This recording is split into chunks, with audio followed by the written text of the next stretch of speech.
నమస్తే V3 news కు స్వాగతం. నేను మారుతీరామ్. బులెటిన్లో ముందుగా హెడ్లైన్స్ చూద్దాం. రేపటి నుంచి సికింద్రాబాద్ ఉజ్జయిని మహంకాళి బోనాల జాతర ఏర్పాట్లను పరిశీలించిన మంత్రి తలసాని శ్రీనివాస్ యాదవ్. మంత్రి హరీష్ రావు మాటలకే తప్ప ప్రజల ప్రాణాల గురించి పట్టించుకోవడం లేదు. మండిపడ్డ సంగారెడ్డి ఎమ్మెల్యే జగ్గారెడ్డి. బీసీ కులాలకు కేటాయించిన భూమిని అన్యాక్రాంతం చేయొద్దు. విజ్ఞప్తి చేసిన వరంగల్ అర్బన్ జిల్లా అధ్యక్షులు వడ్లకొండ వేణుగోపాల్. అనంతపురంలో నాడు నేడు పనులను పరిశీలించిన ఎమ్మెల్యే. నత్తనడకగా జరుగుతున్న పనులపై అసంతృప్తి వ్యక్తం చేసిన అనంత వెంకట్రామిరెడ్డి. ఏలూరు కలెక్టరేట్లో కోవిడ్ నివారణ చర్యలపై డిప్యూటీ సీఎం సమీక్ష. తక్షణమే సమస్యల పరిష్కారానికి ఆదేశించిన వైద్య ఆరోగ్య శాఖ మంత్రి ఆళ్ల నాని. బులెటిన్లో డీటెయిల్స్ చూస్తే ఈ నెల 12 నుంచి సికింద్రాబాద్ ఉజ్జయిని మహంకాళి బోనాల జాతర జరగనుంది. మంత్రి తలసాని శ్రీనివాస్ యాదవ్ జాతర ఏర్పాట్లను పరిశీలించారు. కరోనా కారణంగా నిరాడంబరంగా బోనాల జాతర నిర్వహిస్తున్నట్లు మంత్రి వెల్లడించారు. అధికారులు అర్చకుల సమక్షంలో ఆలయంలోనే బోనాల జాతర నిర్వహిస్తామని స్పష్టం చేశారు. ఆలయ చరిత్రలో మొదటిసారి ఇలాంటి పరిస్థితి ఏర్పడిందన్నారు. ప్రతి ఒక్కరూ ఇళ్లలోనే ఉంటూ బోనాలు జరుపుకోవాలని విజ్ఞప్తి చేశారు. అనవసరంగా బయటకు వచ్చి భక్తులు ఇబ్బందులు పడొద్దని తలసాని సూచించారు. దేవాలయాల ఆధ్వర్యంలో జరిగేటువంటి అతిపెద్ద జాతర ఈ దేశంలోనే. అయితే గౌరవ ముఖ్యమంత్రి గారు వారికి దేవాలయాల పట్ల మరి హిందూ సాంప్రదాయం పట్ల ప్రజల పట్ల ఉన్నటువంటి విశ్వాసంతో మొట్టమొదటిసారి దేశ చరిత్రలోనే దేవాలయాలకు డబ్బులు ఇచ్చినటువంటి ఘనత మన ముఖ్యమంత్రి గారికి దక్కింది. ఎందుకంటే ఎండోన్మెంట్ దేవాలయాలకు అనేది గవర్నమెంట్ పరంగా జరిగేటువంటి అంశాలు, కానీ ప్రైవేటుగా బస్తీల్లో వీధుల్లో మరి కాలనీలో ఉండేటువంటి ప్రతి టెంపుల్కు డబ్బులు ఇచ్చినటువంటి ఘనత మన ముఖ్యమంత్రి గారికి. ఎందుకంటే ఈ దేశంలో దేవాలయాలకు డబ్బులు ఇచ్చిన చరిత్ర ఎక్కడ లేదు. అంటే పండుగలు గొప్పగా జరుపుకోవాలి. ఆ పండుగ పూట జరిగేటువంటి పలారపడ్ల ఊరేగింపులు కావచ్చు, తొట్టెల ఊరేగింపులు కావచ్చు, దీనికి చందాలు వసూలు చేయొద్దు. గవర్నమెంటే మేమున్నాం మీకు అన్ని విధాలుగా ఆదుకోవడానికని గొప్ప నిర్వచనం. దీంతో పాటు ఇక్కడ మీకు అందరికీ తెలుసు, మధ్యరాత్రి 3 గంటల నుంచే అంటే ఇక్కడ సికింద్రాబాద్ పరిసర ప్రాంతాల్లో ఉజ్జయిని మహంకాళి జాతర వచ్చిందంటే కుటుంబంలో బిడ్డలు కానివ్వండి, కోడళ్ళు కానివ్వండి, అల్లుడు కానివ్వండి, అందరూ కూడా ఈ ప్రాంతంలో కార్యక్రమాలు చేసుకుంటారు. అంటే ప్రతి సంవత్సరం ఎట్లాంటి పూజలు చేస్తారో అవే పద్ధతిలో ఎక్కడ కూడా ఏ లోటు లేకుండా మరి ఈవో గారి ఆధ్వర్యంలో మా పురోహితులు దాన్ని బ్రహ్మాండంగా ఆ కార్యక్రమాలు చేసుకుంటారు. అంటే ఉదయం 4 గంటల 5 నిమిషాలకు దేవాలయం ఓపెన్ చేయడం కానీ, ఆ తర్వాత 9 గంటలకు పూజలు కానివ్వండి, అదేవిధంగా మరి సాయంత్రం జరిగేటువంటి కార్యక్రమాలు, నెక్స్ట్ డే మార్నింగ్ మరి బలిగంప ఊరేగింపు, దాంతోపాటు మరి రంగం కార్యక్రమాలు ఇవన్నీ యథావిధిగా జరుగుతాయి. దయచేసి మీరందరూ కూడా కోఆపరేట్ చేయవలసినటువంటి అవసరం ఉంది. నేను ప్రజలకు అందరికీ రిక్వెస్ట్ చేస్తున్నాను, మీరు పండుగ మీ ఇంట్లో చేసుకోండి. డెఫినెట్గా మీ ఇంట్లో దేవాలయం ఉంటుంది కాబట్టి బోనం ఎక్కించి ఆ బోనం తీసుకొని ఇంటి బయట వచ్చి ఆ సూర్యభగవాను చూపించి మీరు కార్యక్రమం మాత్రం యథావిధిగా చేసుకోండి. బట్ దేవాలయంలో మాత్రం ఎవరికి అలౌ చేయరు. దీంట్లో ఓన్లీ ఈవో గారు, ఇక్కడ ఉన్నటువంటి పూజారులు, సేమ్ టైం ఎవరైతే ఆ ట్రస్టీకి సంబంధించినటువంటి సభ్యులు, మరి పోలీస్ డిపార్ట్మెంట్ ఏర్పాటు చేసినటువంటి మఫ్టీలో కొంతమందిని అక్కడ అలౌ చేస్తారు. అయితే ఉదయం 4 గంటలకు మాత్రం పట్టు వస్త్రాలు, అదేవిధంగా బోనం మన ఇంటి నుండి ఇక్కడికి తీసుకొస్తారు. గుడి లోపలికి లేరు, ఇక్కడ తెచ్చి ఇక్కడ ఈవో గారు ఆ పురోహితులకు హ్యాండ్ ఓవర్ చేసి వాళ్ళు వెళ్ళిపోతారు. పండుగ యథావిధిగా జరుగుతుంది. సంగారెడ్డి ఎమ్మెల్యే జగ్గారెడ్డి మీడియా సమావేశం నిర్వహించారు. ఈ సమావేశంలో ఆయన మాట్లాడుతూ సంగారెడ్డి జిల్లా టౌన్ హాస్పిటల్లో ఎలాంటి వసతులు లేవన్నారు. మంత్రి హరీష్ రావు మాటలకే తప్ప ప్రజల ప్రాణాల గురించి పట్టించుకోవడం లేదని విమర్శించారు. సంగారెడ్డిని దత్తత తీసుకుంది ప్రజల చావులు చూడ్డానికేనా అని ప్రశ్నించారు. హరీష్ రావు ఉచిత సలహాలు ఇవ్వకుండా జిల్లా మంత్రిగా ప్రజలకు సరైన వైద్యం అందించాలని కోరారు. అనుమానం ఉన్న పరిస్థితిలో కొంత వ్యక్తులు చచ్చిపోతే ఏ రోగం వచ్చి చచ్చిపోయారో తెలుసుకోలేని పరిస్థితి. ఆయన భార్య, ఆమె తల్లి, ఆయన అన్నదమ్ములు, అసలు సురేష్ వెనుక అతనుకున్నది కరోనా పాజిటివా హార్ట్ అటాకా, చావు కూడా ఫ్రీగా చేసుకోలేని పరిస్థితి. ఎలాంటి ఫెసిలిటీసు జిల్లా హెడ్ క్వార్టర్ సంగారెడ్డిలో ప్రభుత్వం పరంగా ఎలాంటి ఫెసిలిటీస్ లేకపోవడము ఇంతకంటే నీచమైన దురదృష్టకరమైన పరిస్థితి ఉండొద్దు. ఇకనైనా బుద్ధి తెచ్చుకొని కళ్ళు తెరిచి మంత్రి హరీష్ రావు, ఎంపీ ప్రభాకర్ రెడ్డి, మీ లీడర్లు, మీ ప్రభుత్వము సంగారెడ్డి ప్రజల ప్రాణాలు కాపాడుండయా. టీవీలలో మాట్లాడు కాదు, పనికి మాలిన మాటలు పనికి వేస్ట్ ముచ్చట్లు మాట్లాడతారు టీవీలలో. మీరైతే ఎవరికి కావాలని నీవు నీ సలహాలు, ఉచిత సలహాలు హరీష్ రావు మాకు తెలియదా? మిరియాలు తాగితే మేము మంచిగా ఉంటామని, సొంటి తాగితే మంచిగా ఉంటాము, పసుపు తాగితే మంచిగా ఉంటాం మాకు తెలియదా? అది నువ్వే నాకు చెప్పేది అది. కాబట్టి ఇవన్నీ ముచ్చట్లు బంద్ చేసే హరీష్ రావు. అసలు రోజు హెడ్ క్వార్టర్కి ఎందుకు వస్తున్నాను? గతి లేక శృతి లేక హైదరాబాద్లో గతి లేక శృతి లేక సంగారెడ్డికి వస్తున్నావా? సంగారెడ్డి ప్రజలు నువ్వు సంగారెడ్డిని దత్తత తీసుకుంటా అన్నావు. ఏం దత్తత తీసుకొని సంపు కూడా కూర్చుంటావు వీళ్ళందరినీ? ఇట్లా ఏది నీ మంత్రి హోదా? ఏది నీ మంత్రి? నువ్వు ఫైనాన్స్ మినిస్టర్. ఒక్క రూపాయి కూడా 1000 కోట్లు గవర్నమెంట్ హాస్పిటల్ తీసుకురాలేవా? నువ్వు ఫైనాన్స్ మినిస్టర్వి. 1000 కోట్లు తీసుకురా, అలాట్మెంట్ చేయి. ఫైనాన్స్ మినిస్టర్ నువ్వు గవర్నమెంట్ హాస్పిటల్ చేయి. అంటే హార్ట్ అటాక్ వస్తే కూడా ట్రీట్మెంట్ చేసుకోలేని పరిస్థితికి సంగారెడ్డి పట్టణం ఉంటే, తెలంగాణ ప్రభుత్వం ఉంటే, ఇంకా నువ్వు ఏం పరిపాలన చేస్తున్నావు నువ్వు, నీ ప్రభుత్వం? అనంతపురం జిల్లాలో పాఠశాలలు తెరిచే నాటికి విద్యార్థులకు అన్ని మౌలిక వసతులు కల్పించాలని అనంతపురం ఎమ్మెల్యే అనంత వెంకటరామిరెడ్డి అధికారులను ఆదేశించారు. నాడు నేడు కార్యక్రమంలో భాగంగా నగరంలోని పొట్టి శ్రీరాములు, శారదానగర్ మున్సిపల్ పాఠశాలల్లో జరుగుతున్న పనులను పరిశీలించారు. నత్తనడకగా జరుగుతున్న పనులపై ఎమ్మెల్యే అసంతృప్తి వ్యక్తం చేశారు. పనులను త్వరితగతిన పూర్తి చేయాలని అధికారులను ఆదేశించారు.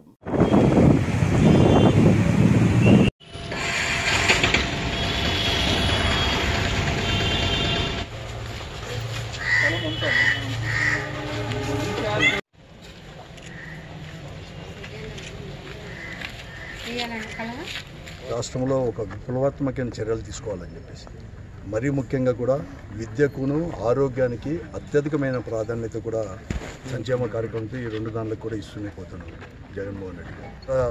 పరిస్థితులు చూస్తే ధనవంతుల పిల్లలు మాత్రం ఒక ఉన్నతమైన విద్య, మరీ ముఖ్యంగా వాళ్ళ పిల్లలందరూ కూడా కార్పొరేట్ స్కూల్లో కానీ కాన్వెంట్లో కూడా, ఎందుకంటే డబ్బు కట్టే ఫీజులు కట్టే శక్తి ఉంది కాబట్టి ఆ పిల్లల్ని అక్కడ చదివించుకున్నారు. పేదవారు, మధ్యతరగతి కుటుంబీకులు అంత ఫీజులు కట్టలేక ఈరోజు ప్రభుత్వ బడులకు కూడా పంపిస్తున్నాడు. అది కూడా తెలుగు మీడియమే. అందుకోసమే ప్రాథమిక విద్య అనంతరం కూడా ఈరోజు ధనవంతుల పిల్లలైతే ముందుకు పోతున్నారు, ఫలితాలు కూడా తీసుకొస్తూ, కానీ పేద పిల్లలు మాత్రం తెలుగు మీడియంలో చదువుకునేవారు కానీ ప్రభుత్వ స్కూళ్ళల్లో ప్రాథమిక విద్యను పెంచేవారు కూడా సరైన చదువులు అబ్బక ఇతరుల పిల్లలతో పాటి పోటీ పడలేక మధ్యలోనే డ్రాప్అవుట్స్ కూడా అవుతుండే. దీన్ని నివారించాలని చెప్పేసి ఈరోజు హెల్త్తో పాటు విద్యకు కూడా అత్యధికమైన ప్రాధాన్యతనిస్తూ ఈ బడుల యొక్క రూపురేఖలనే మార్చాల్సిన అవసరం ఉంది. అవన్నీ కూడా గమనించి, మరీ ముఖ్యంగా ఈరోజు అన్ని వసతులు కూడా కార్పొరేట్ స్కూళ్ళలో ఎలా ఉన్నాయో అన్ని వసతులు కల్పించి, టీచర్ పోస్ట్ అనేది ఎక్కడ కానీ ఖాళీలు అనేది లేకుండా అన్నీ కూడా నింపి ఒక ఉన్నతమైన విద్య, అది కూడా ఇంగ్లీష్ మీడియంలోనే ఇవ్వాలని చెప్పేసి కూడా నిర్ణయం చేసుకోవడం కూడా జరిగింది. పశ్చిమ గోదావరి జిల్లా ఏలూరు కలెక్టరేట్లో కోవిడ్ నివారణ చర్యలపై డిప్యూటీ సీఎం వైద్య ఆరోగ్య శాఖ మంత్రి ఆళ్ల నాని సమీక్ష నిర్వహించారు. ఈ సమీక్షలో జిల్లా కలెక్టర్ ముత్యాలరాజు, ఎస్పీ, జిల్లా వైద్య ఆరోగ్య శాఖ, రెవెన్యూ అధికారులు పాల్గొన్నారు. ఈ సందర్భంగా మంత్రి వీడియో కాన్ఫరెన్స్ ద్వారా ఏలూరు ఆశ్రమం, తాడేపల్లిగూడెం, భీమవరంలోని కోవిడ్ పేషెంట్లతో మాట్లాడారు. కోవిడ్ ఆసుపత్రుల్లో భోజనం నాణ్యతగా లేదని, దుప్పట్లు ఇవ్వడం లేదని, బాత్రూములు శుభ్రంగా చేయడం లేదని బాధితులు ఫిర్యాదు చేశారు. తక్షణమే సమస్యల పరిష్కారానికి మంత్రి ఆదేశించారు.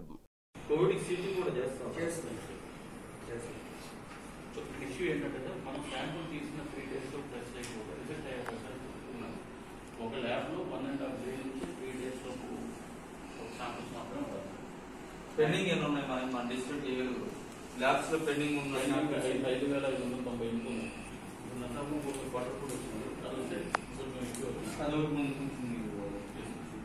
ఎక్కువ శాంపిల్స్ వెంటనే ఇచ్చారు. వెంటనే ఇంకొకటి ఏంటంటే మనకి ర్యాపిడ్ యాంటీజెన్ ఇచ్చి మనం వాడాలి. 1750 ఇస్తే ఆల్రెడీ 1145 వాడాలి. అది కాకుండా ఇంకొక 6,000 వచ్చింది. ఇప్పుడు ఏదైనా కేసు కనీసం మనం టైం ఆరోగ్య మిత్రం ఉంటారు, అలాగే ఇంకొకటి ఎవరైనా అటాచ్ చేసి మనమే ముందు శాంపిల్స్ మొదలు చేసేసి ఎవరైతే ఇంపేషెంట్ ఉంటారో వాళ్ళకి మళ్ళీ ఓపీ వాళ్ళు చూస్తానంటే మళ్ళీ హాస్పిటల్తో జనాలు చేస్తారు. ఎవరైతే అడ్మిషన్ అయ్యి ఇంపేషెంట్ ఉంటారో వాళ్ళకి మాత్రం మనం కోవిడ్ లక్షణాలు ఉంటే టెస్ట్ చేసుకుని చెక్ చేసేది చేస్తాం. జనాలు తగ్గుతారు. వేరే జిల్లాలో ఏం చేస్తున్నారంటే ఆపరేషన్ చేసేవాళ్ళకి మాత్రం చేస్తున్నాం. ఇప్పుడు ఏమవుతుందంటే ఫస్ట్ ఒక హాస్పిటల్కి వస్తున్నారు, ప్రైవేట్ హాస్పిటల్కి. వాళ్ళు కొంచెం సేపు అయిన తర్వాత ఇది కోవిడ్ కేసు, సో ఇక్కడ ట్రీట్మెంట్ కాదని చెప్పి మళ్ళీ ఇంకో హాస్పిటల్, మళ్ళీ అక్కడ అయిపోయిన తర్వాత లాస్ట్ స్టేజ్లో డిస్ట్రిక్ట్ హాస్పిటల్ వస్తుంది. సో లాస్ట్ స్టేజ్లో వచ్చేటప్పుడు వాళ్ళకి ఇబ్బంది అవుతుంది. రెండోది అప్పుడు మనం శాంపుల్ తీసుకుంటే అప్పుడు టెస్ట్ చేయడానికి కూడా కొంచెం సరి డిస్ట్రిక్ట్ హాస్పిటల్ మొత్తం 33 సెంటర్లు ఉన్నాయి. 33 శాంపుల్ కలెక్షన్ సెంటర్స్ ఉన్నాయి. అందులో district hospital, 3 area hospitals, 14 seats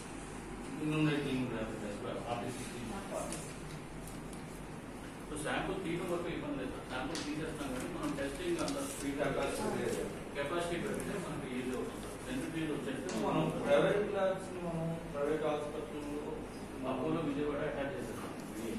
కానీ తర్వాత వాళ్ళు రాలేదు. మన డిస్ట్రిక్ట్లో మనం చేయగలం.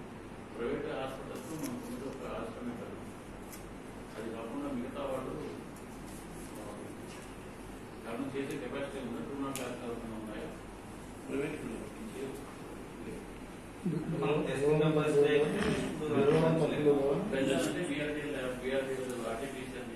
వరంగల్ అర్బన్ జిల్లా కమలాపూర్ మండలంలోని మర్రిపల్లిగూడెం గ్రామంలో బీసీ కులాలకు ప్రభుత్వం కేటాయించిన భూములను బీసీ సంక్షేమ సంఘం వరంగల్ అర్బన్ జిల్లా అధ్యక్షులు వడ్లకొండ వేణుగోపాల్ గౌడ్ సందర్శించారు. అనంతరం ఆయన మాట్లాడుతూ మర్రిపల్లిగూడెంలో కోటి వరాల పథకం కింద 2001వ సంవత్సరంలో గ్రామంలోని 20 బీసీ కులాలకు 6 ఎకరాల 3 గుంటల భూమిని కేటాయించారని తెలిపారు. ఈ భూమిని 20 సంవత్సరాల నుండి బీసీ కులస్తులు కాపాడుతూ వస్తున్నారని, ఇప్పుడు ఈ భూమిని రైతు వేదిక కోసం కేటాయించడానికి ప్రభుత్వాధికారులు సర్వే చేస్తున్నారన్నారు. బీసీ కులాలకు కేటాయించిన భూమిలో 1 గుంట భూమిని అన్యాక్రాంతం చేసినా ఊరుకునేది లేదని హెచ్చరించారు. ప్రభుత్వాధికారులు సర్వేను వెంటనే ఉపసంహరించుకోవాలన్నారు. రోజు వరంగల్ అర్బన్ జిల్లా కమలాపూర్ మండలంలోని మర్రిపల్లిగూడెంలో గత 2001 సంవత్సరంలో కోటి వరాల కింద ఇక్కడ గ్రామస్తులో ఉన్న బీసీ కులాలు దాదాపు 20 కులాలకు సంబంధించిన కుటుంబీకులందరూ కలిపి అప్పుడు ప్రభుత్వం 2001 సంవత్సరంలో 6 ఎకరాల 3 గుంటల భూమిని కలెక్టర్ ఆధ్వర్యంలో వీళ్ళకి కేటాయించడం జరిగింది. మరి అప్పటి నుండి కూడా ఈ భూమి వాళ్ళ ఆధీనంలోనే, ఆ 20 కులస్తుల బీసీ కులస్తుల ఆధీనంలోనే ఈ భూమి ఉంటుంది. మరి రాను కొంత భూమి అక్రమకు గురైనప్పటికీ కూడా దాన్ని ఇప్పటివరకు కూడా 20 సంవత్సరాలు కూడా వీళ్ళు కాపాడుకుంటూ వస్తున్నారు. ఈ క్రమంలో మరి ఇప్పుడున్న ప్రభుత్వం దీన్ని అన్యాక్రాంతం చేయాలని చెప్పి బీసీలకు సంబంధించిన భూమిని అన్యాక్రాంతం చేసి వీళ్ళని విడగొట్టాలి, విచ్చలవిడి చేయాలి, బీసీలు ఐక్యంగా ఉండకుండా చేయాలనే కోణంలోనే ఈ రోజున్న రాష్ట్ర ప్రభుత్వాలు కానీ, అధికారులు కానీ, అగ్రవర్ణాలు కానీ కుట్ర పన్ని ఈ భూమిని అన్యాక్రాంతం చేయాలనే ప్రయత్నాలు ఏవైతే చేస్తున్నారో వాటిని ఖచ్చితంగా మేము అడ్డుకుంటామని చెప్పి బీసీ సంక్షేమ సంఘం డిమాండ్ చేస్తున్నాం. ఈరోజు మరి రైతు వేదిక ద్వారా మండలానికి ఒక 2-3 రైతు వేదిక సెంటర్లు ఇస్తామని చెప్తూ ఇప్పుడు బీసీలకు కేటాయించిన భూమిలోనే ఈ రైతు వేదికను ఏర్పాటు చేస్తామని చెప్పి ఈ మధ్యలోనే ఈ సర్వే చేసి ఎంఆర్ఓ గారు, విఆర్ఓ గారు, ఆర్ఓ గారు ఈ భూమిని కేటాయిస్తామని చెప్పడం జరిగింది. దీన్ని గ్రామంలోని బీసీ కులస్తులు అందరూ కూడా తీవ్రంగా వ్యతిరేకిస్తున్నారు. మరి ఆ రోజు వాళ్ళు ఒక్కొక్క కుటుంబానికి 5,000, 10,000, 15,000 రూపాయలు కూడా వెచ్చించి భూమిని కొనుగోలు చేయడం జరిగింది. మరి ఇలాంటి హక్కులు అన్నీ కూడా బీసీ కులస్తులకు, ఈ గ్రామస్తులకే ఉన్నాయి. మరి ఇలాంటి భూమిని ఈ ప్రభుత్వ అధికారులు కానీ, ఇప్పుడున్న ప్రభుత్వాలు కానీ దీన్ని ఆక్రమించుకోవాలనే ప్రయత్నాలు ఖచ్చితంగా మేము అడ్డుకుంటామని చెప్పి బీసీ సంక్షేమ సంఘం వరంగల్ జిల్లా తరఫున డిమాండ్ చేస్తున్నాం. దీన్ని తక్షణమే విరమించజేసుకోవాలి. రైతు వేదికను ఏర్పాటు చేస్తామని చెప్పి ఏదైతే అధికారులు ఇక్కడికి వచ్చి ఈ భూమి మీద సర్వే చేసినారో దీన్ని వెంటనే వెనుకకు తీసుకోవాలని చెప్పి బీసీ సంక్షేమ సంఘం డిమాండ్ చేస్తుంది. లేని పక్షంలో జనాభాలో 55% ఉన్న బడుగు బలహీన వర్గాలు, ఈరోజు బలహీన వర్గాలు అనేక పోరాటం చేస్తున్నాయి. బీసీ సంక్షేమ సంఘం బలహీన వర్గాల గురించి ఈరోజు మన గ్రామంలో దాదాపుగా మేజర్గా ఉన్న కులస్తులు ఇక్కడ బీసీ కులస్తులే. వీళ్లను అనగదొక్కే ప్రయత్నం, వీళ్ళని విచ్చలవిడిగా చేసే ప్రయత్నం, వీళ్ళు విడగొట్టే ప్రయత్నం చేసిన ఈ ప్రభుత్వాన్ని ఖచ్చితంగా అడ్డుకుంటామని చెప్పి సందర్భంగా డిమాండ్ చేస్తున్నాం. తక్షణమే ఈ రైతు వేదిక నిర్మాణాన్ని ఇక్కడ ఏదైతే చేపడతామని చెప్పి ఇక్కడ ల్యాండ్ సర్వే చేస్తున్నారో దీన్ని వెంటనే వెనక్కి తీసుకోవాలి. లేకుంటే ఈ గ్రామం నుండే బీసీ ఉద్యమాన్ని పటిష్టంగా చేసి బలంగా మేము ఇక్కడ మినిస్టర్కు మేము ఖచ్చితంగా నివేదికను అందజేస్తున్నాం. ఇక్కడ ఖచ్చితంగా ప్రభుత్వము ఈ రైతు వేదికను వెనుకకు తీసుకుంటే ఇక్కడ నుండే బీసీ ఉద్యమం మొదలవుతుందని చెప్పి మేము ఇప్పుడు చెప్పడం జరుగుతుంది. కాబట్టి వెంటనే ప్రభుత్వ అధికారులు కానీ, రాజకీయ నాయకులు కానీ తక్షణమే ఈ రైతు వేదికను వెనుకకు తీసుకోవాలని చెప్పి మేము డిమాండ్ చేస్తున్నాం. వడ్లకొండ వేణుగోపాల్ గౌడ్, బీసీ సంక్షేమ సంఘం, వరంగల్ జిల్లా అధ్యక్షుడు. మహబూబాబాద్ జిల్లా డోర్నకల్ మండలం బొడ్రాయి తండా గ్రామ పంచాయతీ సర్పంచ్ తేజావత్ వనం శుభ్రం చేసి మొక్కలు నాటడానికి చాలా కృషి చేశారు. ఆయన్ను పంచాయతీ సెక్రటరీ ఎంపీడీఓ వెంకటేశ్వర్లు మెచ్చుకున్నారు. కోహెడ పండ్ల మార్కెట్లో సెక్యూరిటీ విభాగంలో పనిచేస్తున్న కార్మికులకు వెంటనే జీతాలు చెల్లించాలని కందాల బల్దేవ్ రెడ్డి డిమాండ్ చేశారు. అనంతరం గడ్డి అనారం వ్యవసాయ మార్కెట్ కమిటీ కార్యదర్శి, కోహెడ్ మార్కెట్ ఇన్ఛార్జ్ సిహెచ్ నరసింహారెడ్డికి వినతిపత్రం అందజేశారు. ఈ కార్యక్రమంలో బుడ్డ విజయబాబు, కుమార్, కె రంగయ్య, బి భాస్కర్ కిషన్ తదితరులు పాల్గొన్నారు. ఆషాఢమాసం సందర్భంగా పవిత్ర బాసర గోదావరి నది పుష్కర ఘాట్ల వద్ద బాసర మండల వాసులు శ్రీ జ్ఞానసరస్వతి ఆలయానికి వచ్చే భక్తులు పిండి వంటలు చేసి గంగ తెప్పల సహాయంతో గోదారమ్మకు కొంతమంది, ఒంటి తెప్పలతో మరికొంతమంది, జంట తెప్పలతో నైవేద్యాన్ని భక్తులు నివేదించారు. ఈ సందర్భంగా మహిళలు ఒకరికొకరు పసుపు బొట్టు ఇచ్చుకొని భక్తి ప్రపత్తులతో పూజలు చేసి తమ మొక్కులు చెల్లించుకున్నారు. వ్యాస పౌర్ణమి అనంతరం వచ్చే శుక్రవారాల్లో ప్రధానంగా తెప్పలు విడిచే సంస్కృతి ఇక్కడి ప్రాంత ప్రజలు చేసే కార్యక్రమం విశేషంగా ఆకట్టుకుంటుంది. పిల్లా పాపలతో సంబరంగా చేస్తూ గంగమ్మకు తెప్పలు విడిచి మొక్కులు చెల్లించుకుంటారు. అలాగే వర్షాలు కురవాలని, పిల్లా పాపలతో కుటుంబ సభ్యులు సౌఖ్యంగా ఉండాలని కోరుకుంటూ గంగమ్మకు నైవేద్యాలను నివేదిస్తారు. ఈ సందర్భంగా భక్తులు తాము ఇంటి నుంచి తెచ్చుకున్న ముడి సరుకులతో గోదావరి తీరంలో నైవేద్యం సమర్పించిన అనంతరం పిండి వంటలు చేసి ఆరగిస్తారు. తెచ్చిన పిండి వంటలు సైతం ఒకరికొకరు ఇచ్చిపుచ్చుకునే సంస్కృతి ఇక్కడ నెలకొంది. మాది బాసర గ్రామం అండి. సో ఇక్కడ మేము గంగతెప్పలు చేసుకుంటాము. ఏంటంటే పౌర్ణమి తర్వాత వచ్చే శుక్రవారం రోజున ఈ గంగతెప్పలు చేస్తాము. దీని యొక్క ఏంటంటే ఎందుకు జరుపుకోవడం అంటే దీనివల్ల వర్షాలు సమృద్ధిగా కురవాలని చెప్పేసి మా గ్రామ దేవతలకు పూజించిన తర్వాత ఇక్కడికి వచ్చి ఈ గంగా నదిలో ఇలా తెప్పను వదిలేయడం జరుగుతుంది. సో దీనివల్ల ఏంటనంటే వర్షాలు సమృద్ధిగా కురవాలని, గంగమాతకి పూజ చేయాలని మేము కోరుకుంటున్నాము. ఇక్కడ ఏంటంటే ఆషాఢ మాసము వ్యాస పౌర్ణమి అయిన తర్వాత వ్యాస పౌర్ణమి రోజు ఇక్కడ అమ్మవార్లకు బోనాలు సమర్పించి తర్వాత వచ్చే శుక్రవారం ఈ గంగా తెప్పలు ఇవ్వడం జరుగుతుంది. గంగా తెప్పలు ఏంటంటే పిండి వంటలు చేసి అన్నము, పెరుగు ఇవన్నీ వేసి తెప్ప మీద పెట్టి వదులుతారండి. ఇది ఏంటంటే ఇది ఆనవాయితీగా వస్తుంది. దీనివల్ల ఈ బాసర ప్రజలు సుఖ సంతోషాలతో ఉండి వర్షాలు సమృద్ధిగా కురవాలని అంటే ప్రతి ఇయర్ ఇట్లా చేయడం జరుగుతుంది. పాడి పంటలు అందరికీ సుఖ సంతోషాలతో ఉండాలని చేయడం జరుగుతుంది. పవిత్ర గోదావరి నదిలో భక్తులు ప్రత్యేక పూజలు చేసి గోదావరమ్మ తల్లికి ఇంటిల్లిపాది కుటుంబ సభ్యులతో కలిసి ప్రత్యేక పూజలు చేశారు. ఆషాఢ మాసం పురస్కరించుకొని గోదావరమ్మ తల్లికి పిండి వంటలతో వంటలు చేసి గోదావరి నది గంగమ్మ తల్లికి నైవేద్యం సమర్పించి మొక్కులు తీర్చుకున్నారు గ్రామస్తులు. ప్రతి సంవత్సరంలాగే ఈ సంవత్సరం కూడా ఆషాఢ మాసంలో గురు పౌర్ణమి అయిన తర్వాత గ్రామ దేవతలకు బోనాలు సమర్పించి పిండి వంటలతో గంగా తెప్పలను వదలడం ఇక్కడి ఆనవాయితీ అని అంటున్నారు గ్రామస్తులు. పాడి పంటలు సమృద్ధిగా ఉండాలి, చేయాలని, ప్రతి ఏటా ఆషాఢ మాసంలో ఇలా జరుపుకొని అందరూ బాగుండాలని కోరుకుంటామని అంటున్నారు గ్రామస్తులు. లాక్డౌన్ కారణంగా సర్వం స్తంభించిపోయింది. కరోనా కారణంగా ప్రైవేటు ఉపాధ్యాయులు, లెక్చరర్లు ప్రస్తుతం ఎదుర్కొంటున్న సమస్యలు వర్ణనాతీతం. జీతాలు రాక, ఇంటి అద్దెలు కట్టలేక, కనీసం పసిపిల్లలకు పాలు కూడా కొనలేని దుస్థితి నెలకొంది. కుటుంబ బాధ్యతలు నిర్వహించడానికి ఎటువంటి కష్టానికైనా సిద్ధమైనప్పటికీ పని దొరక్క అనేక మంది పస్తులుంటున్నారు. ప్రభుత్వం ప్రైవేటు ఉపాధ్యాయుల ఆకలి కేకలు పట్టకుండా నిమ్మకు నేరెత్తినట్లు వ్యవహరిస్తోందని ప్రైవేటు ఉపాధ్యాయులు ఆరోపిస్తున్నారు. జగిత్యాల జిల్లా కొడిమ్యాల మండలంలోని ప్రైవేటు టీచర్లు పూట గడవని పరిస్థితుల్లో కొందరు ఉపాధి కూలీలుగా, ఇంకొందరు వ్యవసాయ పనులకు వెళుతున్నారు. మహిళా ఉపాధ్యాయురాలైతే కొందరు బీడీలు చుడుతూ, కుట్టుమిషన్లు కుడుతూ బతుకు భారంగా జీవనం సాగిస్తున్నారు. ప్రభుత్వం తమ గోడు వినిపించుకోవాలని ప్రైవేటు ఉపాధ్యాయులు పసిపిల్లలతో సహా రోడ్డెక్కి మరీ నిరసన కార్యక్రమాలు చేస్తున్నారు.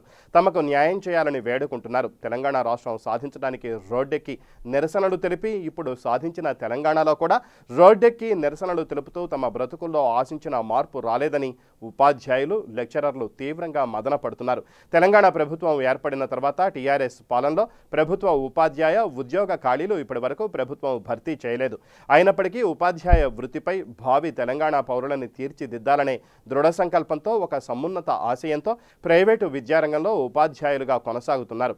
కరోనా ఎఫెక్టుతో మొదట మార్చి 22న జనతా కర్ఫ్యూ నిర్వహించిన ప్రభుత్వం ఆ తర్వాత లాక్డౌన్ విధించింది.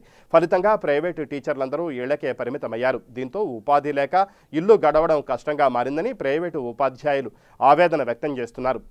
చాలని జీతాలతో బ్రతుకు బండి నడిపిస్తున్న కరోనా పిడుగుతో తమ బ్రతుకులు దుర్భరంగా మారాయని, ప్రభుత్వం తమ పరిస్థితి అర్థం చేసుకోవాలని, ఆదుకోవాలని వేడుకుంటున్నారు. ప్రైవేట్ టీచర్స్, ఉపాధ్యాయులకు మరి సాలరీ లేకుండా మరి అనేక సమస్యల మీద కొట్టుమిట్టాడడం జరుగుతుంది. ఎందుకంటే మేము విద్యావంతులు అనేక మంది మా మండలి తరఫున ఉన్నారు. ప్రతి స్కూల్లో అనేక సబ్జెక్టుల మీద అవగాహన ఉండి ఈరోజు కరోనా విషయంలో మరి యొక్క సమస్యలు చాలా జ్ఞానానికి వెళ్ళిపోవడం జరిగింది. ఒక్కొక్క ఉపాధ్యాయుని గత 10 సంవత్సరాల నుంచి 15 సంవత్సరాల నుంచి వివిధ స్కూళ్ళలో మరి వారి యొక్క బోధన బోధిస్తూ మరి ఒక గొప్ప విద్యార్థులను తయారు చేస్తున్నారు. కానీ ప్రైవేట్ ఉపాధ్యాయుని స్థితి మాత్రం అక్కడే ఉంది. ఈ కరోనా సమయంలో ఇంకా ఘోరమైన సమస్యగా మారిపోయింది. మరి మాకు గవర్నమెంట్ కానీ, యాజమాన్యం కానీ మాకు ఇప్పటికీ మార్చి నెల జీతాలు కూడా ఇవ్వలేదు. మరి ఉపాధ్యాయుల పరిస్థితి అయితే, టీచర్ల పరిస్థితి అయితే ఇంకా ఘోరం. కొందరు మరి కలువ పోతున్నారు, పత్తి కలువ అని, తర్వాత వీడియో చేయడం కానీ. మరి ఉపాధ్యాయులు ఈ వ్యవసాయ పనులు, వాళ్ళకు ఉన్న చిన్న భూమిలో వ్యవసాయం చేసుకుంటూ మరి ఈ కరోనా సమయంలో మరి జీవితాన్ని గడపడం జరుగుతుంది.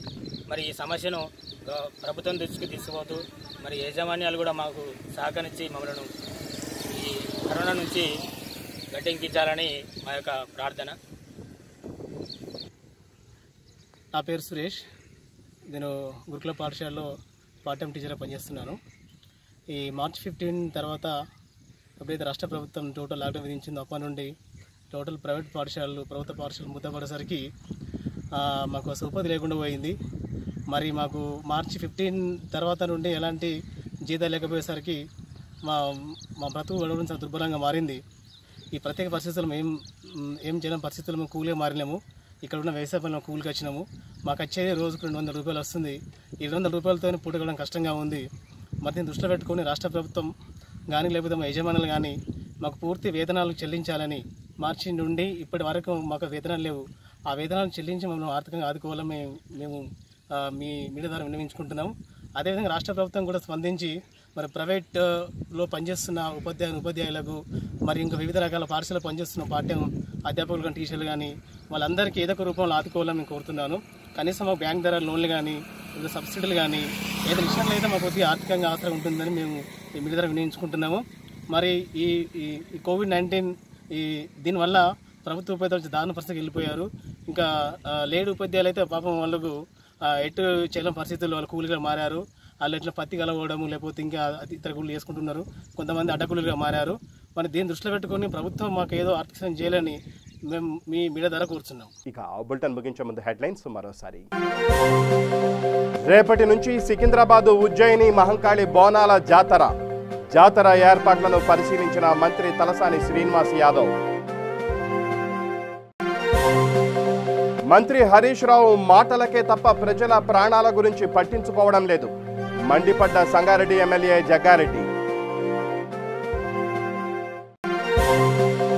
బీసీ కులాలకు కేటాయించిన భూమిని అన్యాక్రాంతం చేయొద్దు. విజ్ఞప్తి చేసిన వరంగల్ అర్బన్ జిల్లా అధ్యక్షులు వడ్లకొండ వేణుగోపాల్. అనంతపురంలో నాడు నేడు పనులను పరిశీలించిన ఎమ్మెల్యే. నత్తనడకగా జరుగుతున్న పనులపై అసంతృప్తి వ్యక్తం చేసిన అనంత వెంకట్రామిరెడ్డి. ఏలూరు కలెక్టరేట్లో కోవిడ్ నివారణ చర్యలపై డిప్యూటీ సీఎం సమీక్ష. తక్షణమే సమస్యల పరిష్కారానికి ఆదేశించిన వైద్య ఆరోగ్య శాఖ మంత్రి ఆళ్ల నాని. ఇవి ఈ బులెటిన్ విశేషాలు. మరిన్ని న్యూస్ అప్డేట్స్ కోసం చూస్తూనే ఉండండి V3 న్యూస్. లక్ష్యం సమాజహితం.